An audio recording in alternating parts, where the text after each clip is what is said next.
Hey guys, my name is Betsy and thank you so much for tuning in. Today I'm going to be doing your general love reading for Virgo season, which is going to be August 23rd through September 22nd. So if you'd like to watch the Virgo season intro video and you haven't had a chance to do so yet, I will be leaving the link for that down in the description box.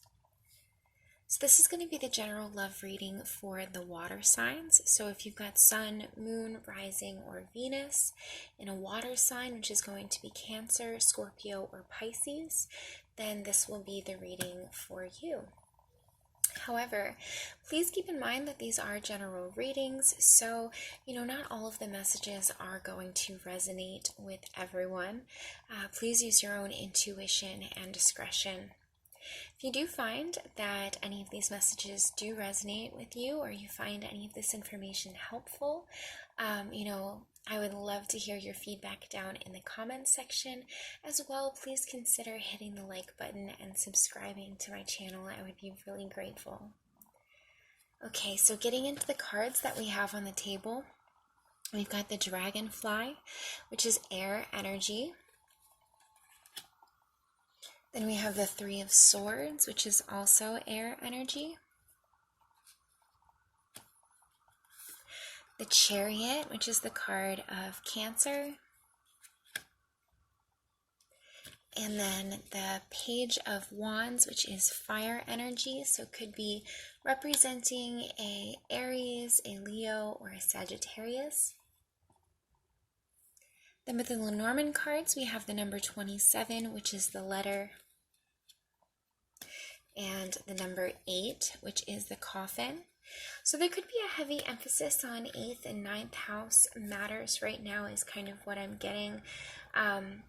Very heavy Scorpio and Sagittarius energy. We also have Rido. This is the rune that I pulled for you guys. This is the letter R. And Rido actually means chariot or wheel, so I think that's a really cool little synchronicity there. The rune stands for movement, travel, transition, and also cycles with the wheel symbolism. And with that, I feel like you are in some sort of transitional stage in your life at the current time, where there may be a lot of anxiety surrounding this, kind of unsure about what direction to take, or some general confusion surrounding, where you're actually headed. You could be, having some racing thoughts, or, kind of going around in circles with yourself over some kind of choice that needs to be made, going forward. I think for some of you, this is trying to move on from something in your past, so this could have been some sort of painful occurrence or some kind of disappointment, where now you're trying to move past that. So this could have been like a recent breakup or separation, but with the Dragonfly here, and with the Page of Wands, it feels as if you're trying to distract yourself from whatever this hurt is, in trying to move past it. So this could be in in a recent breakup or something like that. You may be trying to distract yourself with communicating with other people, kind of flirting or going out with friends.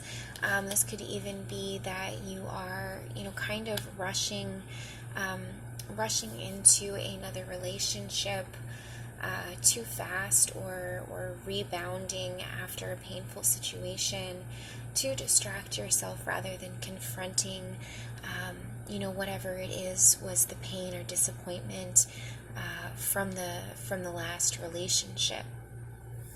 So, the problem is that when we do this, when, we move into a new relationship without dealing with these past issues, it tends to be that we repeat those same cycles and they come up again in our future relationships.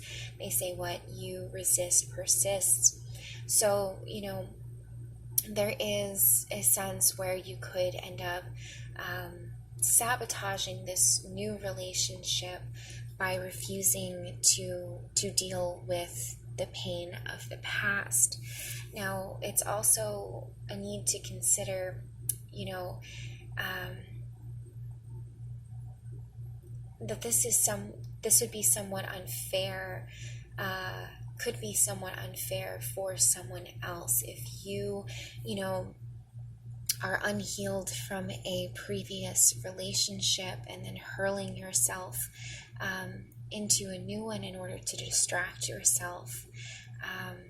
You could be manipulating someone else's feelings, or dragging them into a third party where it's unfair to them if they're becoming emotionally attached to you, but you are emotionally unavailable because you're still pining over a previous relationship. So you do have to consider that. And of course, if this is resonating the other way around, you may want to avoid jumping into any kind of rebound situation with another person, or expecting too much from another person who has been hurt in a previous relationship. You may need to be a little bit more empathetic to others' past relationship experiences, especially if they are somewhat still wounded or deeply hurt by rejections or betrayals and deceptions that may have occurred to them in the past.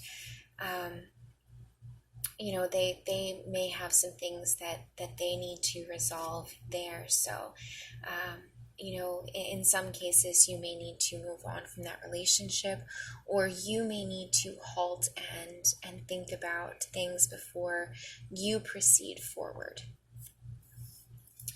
And I would say just avoid a general tendency towards being like a serial monogamist.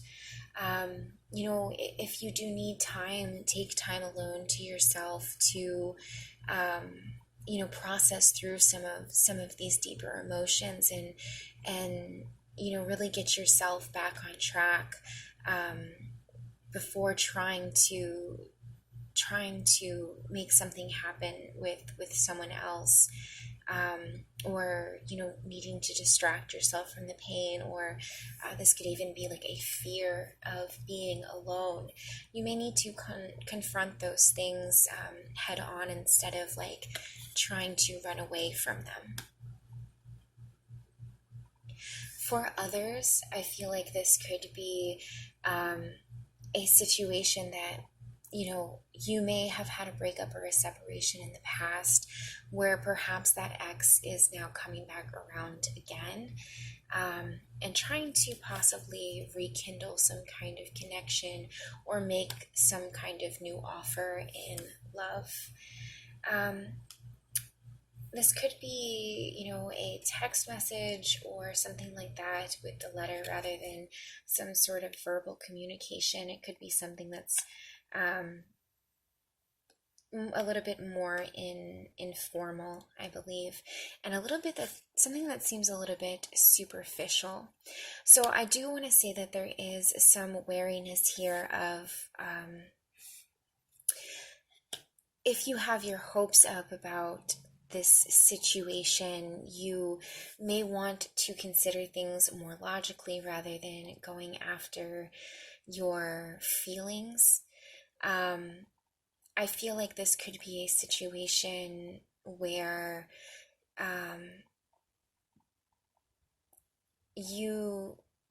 so for some of you, I feel like, you're going to reject this offer right off the bat. Like, you're going to be like, okay, well, I learned, I already learned my lesson with this person. I don't really want to go through that again. However, for others of you, especially if this person is, somewhat glib or somewhat of like a smooth talker, they may be able to try to manipulate you back into their good graces, or giving them even like a second or third chance here, where you may have to be realistic about, has this person really changed? Have we actually addressed the problems that are occurring here? Because with this, somewhat superficial energy, it kind of seems like whatever the deeper issues are, whatever this past disappointment and things are, it's not really being addressed. You're not really, you may not even be getting like a genuine apology, or anything like that. It may just be kind of like, it's in the past, like, let's get over it. That kind of thing. So I would say that, unless you really are having these deeper conversations, getting to the root of these issues and trying to address, changing the actual dynamics in the relationship, I would say that, it's really easy to fall into old patterns and old habits, and old perceptions and things. So, there is a need to be wary of that, and kind of take that into consideration, rather than, again, falling into like your own self-destructive patterns, or doing things that you may even be aware are not good for you in a certain sense. Now, lastly, I would say that this could be more of a significant loss for some people. You may be getting, communication about someone that has passed away, or you may be dealing with some kind of grief or loss that has occurred recently, where you are trying very hard to move past that, possibly trying to, go out with friends, or, have a good time in order to distract yourself from whatever this pain and loss may be. And I think for some it's actually a good idea, keep on to that lighthearted spirit. Try to find the good in things, try to still have fun and share in joyous times with friends and family. But again, if this is some kind of grief that you are experiencing, of course, take the time also that you need to heal and address some of these uncomfortable emotions that may be coming up, and communicate with others, instead of keeping it inside, or even like running from your problems. Find people that you can trust in to talk about this grief, and express yourself, possibly through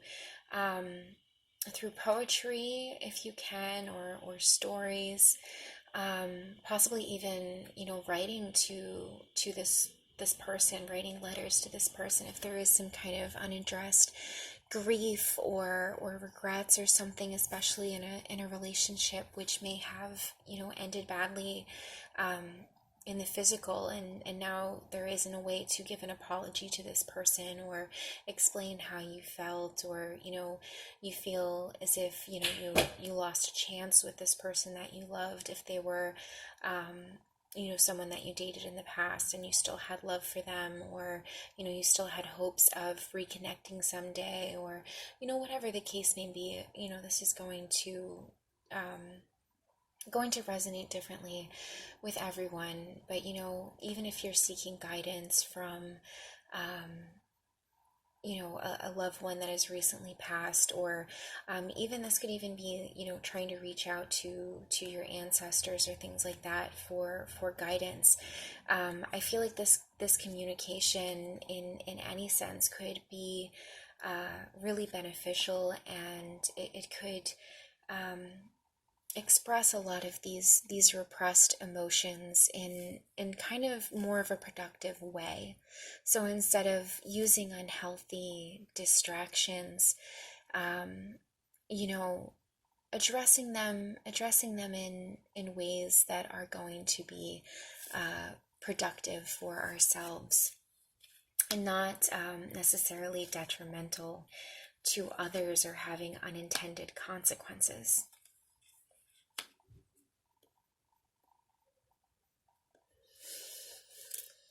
And I think that's probably all the messages that I have coming through for you guys here. I think, you know, the main message is definitely just trying to avoid unhealthy distractions. I can't remember exactly who the quote came from, but it's basically that people who cannot find a sense of purpose will distract themselves with pleasure. So really focus on driving toward what's going to bring you a sense of purpose, and avoid situations where you are distracting yourself from that, and remove and heal any emotional blockages which may be distorting your perception of things. And I think that is going to be it for you guys. Thank you so much for tuning in. If you found any of these messages to be helpful, or you did resonate with this reading, I would love to hear your feedback down in the comments section. And please, again, consider liking this video and subscribing to my channel. Love you guys so much. Thank you.